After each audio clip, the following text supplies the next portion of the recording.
वसूलीबाज मदरसों पर अब किस तरह का एक्शन लिया गया है मध्य प्रदेश में, उसकी हम बात करते हैं कि मदरसों पर एक्शन पर क्या बोले शिक्षा मंत्री। हर विसंगति है उसका निराकरण होना चाहिए। सरकार से अनुदान ले रहे थे ये मदरसे, क्यों? मदरसे बंद करना हमारी मंशा नहीं है। वो कह रहे हैं कि हमारी कोई ऐसी मंशा नहीं थी, लेकिन इन मदरसों में पढ़ाई नहीं हो रही थी, ये मध्य प्रदेश के शिक्षा मंत्री ने कहा। और बच्चों को शिक्षा का अधिकार मिलना जरूरी है। इसका हनन अगर होगा तो उसे बंद करेंगे। 7 से 8 महीने से चल रहा था इन चीजों की जो जांच है वो 7 से 8 महीने से लगातार हो रही थी। नियमों को तोड़ने वालों के खिलाफ कड़ी कार्रवाई की जाएगी, ये मध्य प्रदेश के जो शिक्षा मंत्री हैं यानी कि उदय प्रताप सिंह, उन्होंने कहा। लेकिन शिक्षा मंत्री उदय प्रताप सिंह द्वारा और क्या कुछ ऐसी जानकारी दी गई और क्या कुछ ऐसा कहा गया, क्योंकि उन्होंने कहा कि एक रात में नहीं हो गया भाई, ये सब अच्छी तरह से जांचा परखा गया है, ऐसे किसी को कोई टारगेट करने के लिए नहीं हो रहा है, क्योंकि इस पर अब सियासत भी होने लगी है। उस पर मैं आऊंगी, पहले सुनिए शिक्षा मंत्री मध्य प्रदेश के जो हैं उदय प्रताप सिंह, वो क्या कह रहे हैं।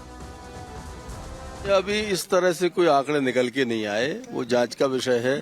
प्रथम दृष्टि तो ये है कि हमने 6-7 महीने पहले अनुदान बंद किया है और लगातार ये शालाएं बंद हैं। वहां पर भौतिक सत्यापन में नीचे इस तरह की कोई शाला संचालित नहीं मिली, इसलिए इसको बंद करने का हमने काम किया। तो सुना आपने उदय प्रताप सिंह को क्या कुछ कह रहे थे, लेकिन मध्य प्रदेश में जिस तरह से ये एक्शन लिया गया है, ये कहा जा रहा है कि क्या उत्तर प्रदेश की राह पर निकल पड़ा है मध्य प्रदेश। क्यों कहा जा रहा है ऐसा, इस रिपोर्ट में देखिए। उत्तर प्रदेश की राह पर चल पड़ा है अब मध्य प्रदेश में। 56 मदरसों पर चला सरकार का चाबुक, जांच में मिली गड़बड़ी। जी हां, उत्तर प्रदेश के बाद अब मध्य प्रदेश में मदरसों की मान्यता को लेकर एक बड़ा फैसला लिया गया है। मध्य प्रदेश के श्योपुर जिले में कुल 56 मदरसों की मान्यता रद्द कर दी गई है। जिले के स्कूल शिक्षा विभाग ने यह आदेश जारी किया है। हैरानी वाली बात तो यह है कि इसमें बंद किए गए मदरसों में से 54 संचालित ही नहीं थे, लेकिन फिर भी इनको सरकार की तरफ से अनुदान मिल रहा था। मध्य प्रदेश मदरसा बोर्ड ने इन 56 मदरसों की मान्यता रद्द कर दी। जिला शिक्षा अधिकारी श्योपुर की रिपोर्ट पर यह कार्रवाई की गई। आपको बता दें कि श्योपुर में कुल 80 मदरसे चल रहे थे, जिनमें से 50 मदरसे तो ऐसे थे जो केवल कागजों पर ही चल रहे थे और राज्य सरकार से अनुदान ले रहे थे।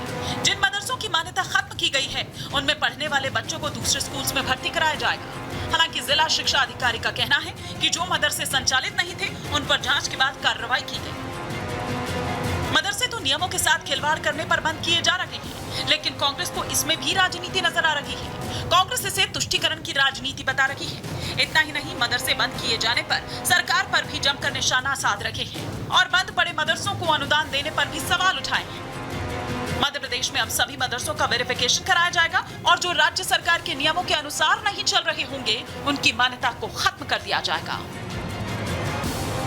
Bureau report, Republic Bharat. तो नियमों के साथ चूंकि खिलवाड़ हो रहा है, इसलिए ये एक्शन लिया जा रहा है, इसलिए मदरसे बंद किए जा रहे हैं। लेकिन कांग्रेस को इस पर भी राजनीति नजर आ रही है।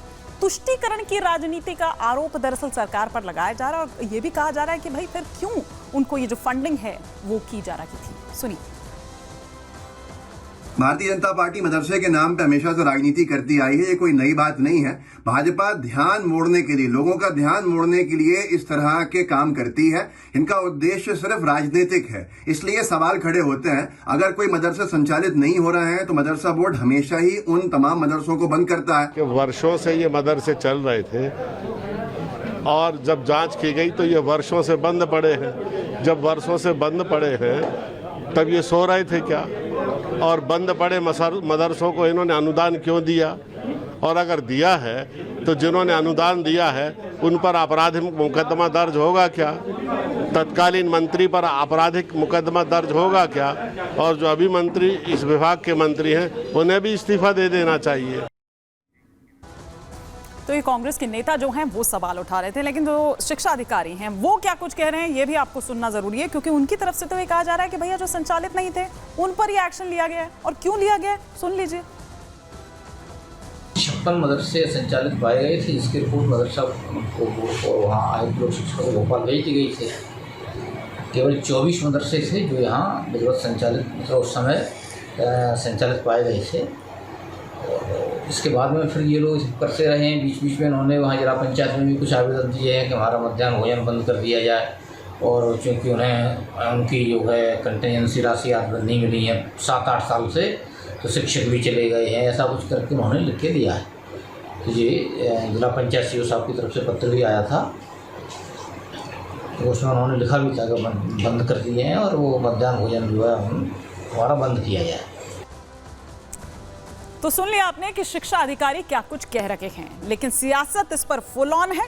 हम इसे समझने की कोशिश करते हैं कि जमीनी हकीकत क्या है। हमारे सहयोगी सत्य विजय इस वक्त हमारे साथ जुड़ गए हैं। सत्य विजय, एक्शन ले लिया गया है, शिक्षा अधिकारी क्या कह रहे हैं? उन्होंने साफ बता दिया सरकार की क्या उसकी कोई ऐसी मंशा नहीं थी कि टारगेट किया जाए, भाई संचालित ही नहीं थे, तब भी उसके बावजूद उनको जो अनुदान है वो मिल रहा था। लेकिन सियासत अपनी जगह हो रही है, जमीनी हकीकत आपसे समझना चाहूंगी।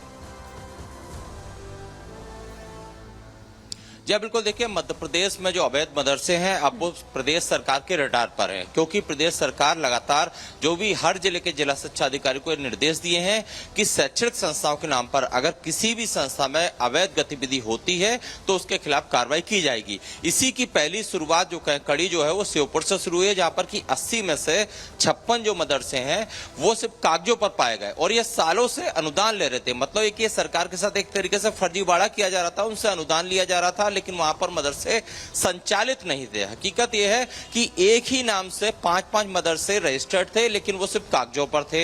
इसके अलावा मिड डे मील का पैसा भी लिया जा रहा था, और ये जो अनुमान लगाया जा रहा है, क्योंकि इसका ऑडिट भी हो रहा है कि पिछले 5 से 10 साल में इन मदरसों ने कितना पैसा लिया, तो इसकी रकम करोड़ों पे जाएगी। और स्कूल शिक्षा मंत्री ने यह भी निर्देश दिए हैं, ये भी संकेत दिए हैं कि इन मदरसों से रिकवरी भी की जा सकती है। दूसरी बड़ी बात यह कि ये जो मदरसे जहां पर की मान्यता रद्द की है श्योपुर में, इस तरह की कार्रवाई आगे पूरे मध्य प्रदेश में भी देखी जा सकती है, क्योंकि प्रदेश भर में 1600 से ज्यादा मदरसे हैं जो कि रजिस्टर्ड हैं। इन मदरसों में अगर अवैध गतिविधि पाई जाती है या फिर दस्तावेजों से खिलवाड़ करके सरकार के साथ फंड की चीटिंग की जाती है, जिस तरह से यहाँ पर हो रहा था कि मदरसे के नाम पर पैसा लिया गया लेकिन 56 मदरसे संचालित ही नहीं हो रहे थे। वहां पर हिंदू बच्चों के नाम से रजिस्ट्रेशन थे कि तमाम एक मदरसे में इतने हिंदू बच्चे, दूसरे मदरसे में इतने हिंदू बच्चे, इस तरह का वहां पर की खेल चल रहा था और इसी को एक्सपोज किया है सरकार ने भी। हमारे पास भी दस्तावेज है, हम लगातार इस खबर पर बने हुए हैं। ग्राउंड पर जाएं तो असल जो मदरसे संचालक उनका कहना है कि उन्हें सरकारी अनुदान मिलना चाहिए, लेकिन मदरसा संचालक भी ये कह रहे हैं कि सियासतदान है हमारे जो दल है, राजनीतिक दल, वो इसमें अपनी राजनीति ढूंढ रहे हैं, अपनी राजनीति क्योंकि उनको चमकानी है। फिलहाल बहुत शुक्रिया सत्य विजय इस तमाम जानकारी के लिए आपका। लेकिन देखिए, मदरसे का सिर्फ नाम था, घोटाला दरअसल असली काम इसके पीछे था। हम ये क्यों कह रहे हैं, ये आपको सिलसिलेवार तरीके से बताते हैं कि मध्य प्रदेश में, जैसा अभी हमारे सहयोगी भी बता रहे थे, कि 1505 मदरसों में 9427 तो हिंदू बच्चे हैं। मुरैना के 68 मदरसों में 2068 हिंदू बच्चे हैं। भिंड की अगर बात करूं तो यहां 78 मदरसों में 1812 बच्चे हैं, 12 हिंदू बच्चे हैं। रीवा की बात करूं तो 111 मदरसों में 1426 हिंदू बच्चे हैं।